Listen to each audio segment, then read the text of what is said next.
2025 के mega auction से पहले आरसीबी करेगी इन 5 खिलाड़ियों को रिटेन। आज इस वीडियो में हम आपको आरसीबी की रिटेंशन स्ट्रेटेजी बताएंगे। किन 5 खिलाड़ियों को करने वाली है आरसीबी रिटेन, क्यों करेगी, रीजन बताएंगे। साथ ही दोस्तों आरसीबी के रिलीज प्लेयर्स और उनका भी कारण बताएंगे। एंड तक वीडियो को देखिए क्योंकि दोस्तों अब आ गई है हमारी स्पेशल सीरीज जिसमें दोस्तों हमारा आईपीएल टीम की रिटेंशन स्ट्रेटेजी बताने वाले हैं। एंड तक देखिए, लाइक और शेयर जरूर कीजिए और सब्सक्राइब नहीं किया चैनल को तो भैया आईपीएल की फैनगिरी सब्सक्राइब के बटन पर दिखा दो, सब्सक्राइब कर दो, बेल आइकन दबा दो। चलिए दोस्तों शुरुआत कर लेते हैं सबसे पहले रॉयल चैलेंजर्स बेंगलोर के गेंदबाजों के साथ। हमने पिछले साल के आईपीएल में देखा जब नीलामी हुई उसके बाद इनके पास टोटल 10 गेंदबाज थे, प्रॉपर गेंदबाज थे स्क्वाड में। लेकिन जो पूरा टूर्नामेंट हुआ तो पता ये लगा कि भैया 10 में से मात्र एक ही चला। इस समय आप लिस्ट देख पा रहे होंगे दोस्तों, इनके पास जो ऑप्शन है रिटेन करने के लिए, इनके पास आकाशदीप है, अल्जारी जोसफ है, फर्ग्यूसन है, सिराज है, दयाल है, टॉम करन है, Reece Topley, Ash Sharma, R Singh और वैशक कुमार है। इन 10 गेंदबाजों में से आरसीबी की टीम को रिटेंशन करनी है। अब रिटेंशन का फॉर्मूला क्या होता है ये भी समझ लीजिए। दरअसल दोस्तों टीम सोचती है कि आइडियली अगर आपको 5 खिलाड़ी रिटेन करने हो तो टीमें सोचती है कि एक प्रॉपर कप्तान हो, एक बल्लेबाज हो, एक ऑलराउंडर हो, एक स्पिनर हो, एक पेसर हो, ताकि एक कंप्लीट कोर बन जाए। लेकिन जब आप आरसीबी के गेंदबाजों को देखेंगे ना तो आपको स्पिन का तो ऑप्शन दिखेगा ही नहीं। और पिछले साल के आईपीएल में 2024 में जो सबसे बड़ी समस्या थी ना आरसीबी के, आप ऑप्शंस देख पा रहे होंगे, इनके पास गेंदबाजी में स्पिन विकल्प नहीं था। तो मेरे हिसाब से अब जब ये रिटेंशन में जा रहे हैं, जब ये खिलाड़ियों को रिटेन करने की कोशिश करेंगे तो ये स्पिनर को तो रिटेन कर ही नहीं पाएंगे क्योंकि इनके पास स्क्वाड में स्पिनर है ही नहीं।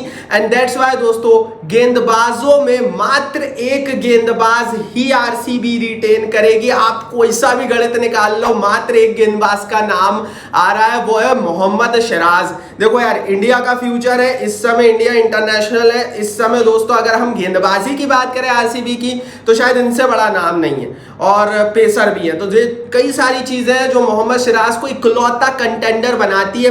दूसरी टीमें होती तो सोचती कि एक स्पिनर भी रिटेन किया जाए, आरसीबी के पास वो हाथ पैर फैलाने का मौका गेंदबाजी में है नहीं। तो रिटेन की अगर मैं बात करूं, मात्र एक खिलाड़ी, एक गेंदबाज रिटेन होगा। गेंदबाजी के मामले में मात्र मोहम्मद सिराज रिटेन होंगे और ये बाकी सारे बड़े नाम आपको नीलामी में जाते हुए नजर आएंगे। अब आप बताओ क्या इनमें से कोई एक काबिल था सिराज के अलावा रिटेन होने के लिए? अपनी राय नीचे कमेंट बॉक्स में लिख लो। आगे बढ़ते हैं, अब ऑलराउंडर्स की बात करते हैं। ये एक ऐसा पक्ष था जिसको पिछले साल के आईपीएल की नीलामी से पहले आरसीबी ने खूब मजबूत करने की कोशिश की। खिलाड़ी भी ले लिए, कैमरन ग्रीन, मैक्सी सब ले लिया, लेकिन कुछ कर नहीं पाई। ऑप्शंस बताएंगे, लेकिन उससे पहले भैया टेलीग्राम पर अगर अभी तक आपने हमें ज्वाइन नहीं किया है तो टेलीग्राम की लिंक मैंने नीचे डाल दी है। आईपीएल 2025 रिटेंशन, नीलामी शेड्यूल, सारी रिपोर्ट अभी से ही हमने देना शुरू कर दी है और 24 घंटे 12 महीने कवरेज चलता है हमारे चैनल पर टेलीग्राम पर आईपीएल का। लिंक डिस्क्रिप्शन बॉक्स में, फटाफट जाइए, आपको मजा आ जाएगा। वहां भी फ्री में परिवार का हिस्सा बन जाइए। 70,000 लोग ऑलरेडी ज्वाइन कर चुके हैं। चलिए ऑलराउंडर्स के ऑप्शंस देख लेते हैं। Glenn Maxwell, Mahipal Lomror, Karan Sharma, Cameron Green, S Singh, Mayank Dagar और एम बंगाडे, ये वो ऑप्शंस है, ये वो 7 खिलाड़ी है जो कि ऑलराउंडर्स के रोल में थे। अब इनमें से दोस्तों जो सबसे दारोमदार था ना पिछले साल के आईपीएल में 2024 में जो हमने देखा, वो मैक्सी के ऊपर था और ग्रीन के ऊपर था, और ये दोनों ही फ्लॉप हुए थे। ग्रीन कुछ मैचों में औसत या उससे ऊपर चले थे, लेकिन ओवरऑल जो प्राइज इन दोनों खिलाड़ियों को मिला था उसका शायद 10% भी ये दोनों प्लेयर्स मिलकर निकाल कर देकर नहीं पाए थे। और वही सबसे बड़ी प्रॉब्लम हमने पिछले साल के आईपीएल में देखी। अगर मैं रॉयल चैलेंजर्स बेंगलोर की टीम की बात करूं तो ऑलराउंडर्स के रूप में अगर इन्हें रिटेन करना भी होगा तो ये सिर्फ मैक्सी की तरफ देख रहे होंगे। और जिस तरह का फॉर्म 2023 के ओडीआई वर्ल्ड कप के बाद से ग्लेन मैक्सवेल का रहा, चाहे आईपीएल हो चाहे टी20 वर्ल्ड कप हो, मुझे नहीं लगता कि ये लोग मैक्सवेल को रिटेन करेंगे। मेरे हिसाब से मैक्सवेल हमें नीलामी में ही दिखने वाले हैं। जो रिपोर्ट्स है वो भी यही सजेस्ट कर रही है कि इट्स हाई टाइम, कंसिस्टेंसी नहीं है मैक्सी के पास, और एक लंबे दौर में ये आईपीएल में फ्लॉप रहे हैं। 1-2 सीजन नहीं, ये कई सीजनों में लगातार कभी चलते हैं कभी नहीं चलने वाली इनकी लाइन है।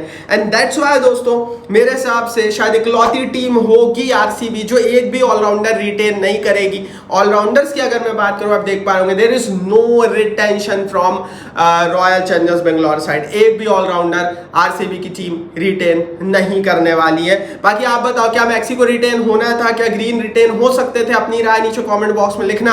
मेरे हिसाब से नहीं होंगे। तो अब आप लोग यही सोचेंगे कि अरे यार ऑलराउंडर और गेंदबाजी ये दोनों पक्ष हमने देख लिए, मात्र मोहम्मद सिराजी ऐसे दिख रहे हैं जो रिटेन हो सकते हैं, तो फिर बाकी रिटेंशन कहां से आएंगे? बाकी रिटेंशन बल्लेबाजी से आएंगे, जो कि एक मजबूत पक्ष आरसीबी का रहता है। बल्लेबाजों की अब हम बात कर लेते हैं। सबसे पहले तो आरसीबी के बल्लेबाजों के लिए एक लाइक बनता है, क्योंकि अगर हम पूरे आईपीएल के इतिहास को उठाकर देखें तो ये एक इकलौता ऐसा पक्ष है जहां पर आरसीबी ने खूब बैट बजाई है टीमों की। तो इस पक्ष के लिए तो जरूर आरसीबी को दाद देनी पड़ेगी, लाइक बनता है। इनके पास अगर मैं बात करूं तो टोटल दोस्तों आज की डेट में 7 प्रॉपर बल्लेबाज है, ऑप्शन है और अच्छे अच्छे ऑप्शन है। Faf du Plessis, Patidar, Virat, Rawat, Prabhu Desai, Will Jacks और एस चौहान। अब हमने जब पिछले साल का आईपीएल उठाकर देखा ना 2024 का, तो हमें पता लगा कि विराट भी कंटेंडर है, प्लेसिस भी है, पाटीदार भी है और विल जैक्स फ्यूचर सुपरस्टार है। तो मेरे हिसाब से दोस्तों अगर आप ऑप्शंस देखेंगे तो यहां पर सब कुछ हरा हरा दिखेगा आरसीबी को, और पूरी स्क्वाड में बल्लेबाजी एक ऐसा सेक्शन आपको दिखेगा जहां पर रिटेन करने का मौका, रिटेन करने के चांसेस, रिटेंशन में हाथ पैर फैलाने के चांसेस हमें दिख रहे हैं। तो मेरे हिसाब से विराट कोहली ऑटोमेटिक रिटेंशन है। रिटेन लिस्ट अब आप देखिए, विराट कोहली ऑटोमेटिक रिटेंशन है। फाफ डु प्लेसिस शायद कप्तान या बल्लेबाज के रूप में रिटेन रहेंगे, मुझे नहीं लगता जाने वाले हैं कहीं।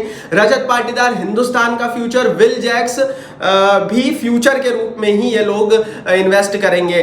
मेरे हिसाब से ग्लेन मैक्सवेल और विल जैक्स में से कोई एक रिटेन होगा, और अभी आरसीबी की जो प्राइमरी चॉइस रहेगी वो विल जैक्स रहेगी, क्योंकि विल जैक्स ने प्रदर्शन किया है और आरसीबी अब वो विजय माल्या वाली आरसीबी नहीं रह गई जो कि सिर्फ नाम देखकर रिटेंशन करती हो। मुझे लगता है इस बार आरसीबी कोशिश करेगी कि खिलाड़ियों के प्रदर्शन के आधार पर रिटेंशन की जाए। पाटीदार क्योंकि भविष्य में सर्व कर सकते हैं, विल जैक्स भविष्य में सर्व कर सकते हैं, सुपरस्टार बन सकते हैं, आरसीबी इन पर बैट आउट करेगी। तो 4 प्रॉपर बल्लेबाज रिटेन करेगी आरसीबी, विराट, प्लेसिस, पाटीदार और जैक्स। और मेरे हिसाब से इसके अलावा आरसीबी शायद और कुछ सोच नहीं रही होगी।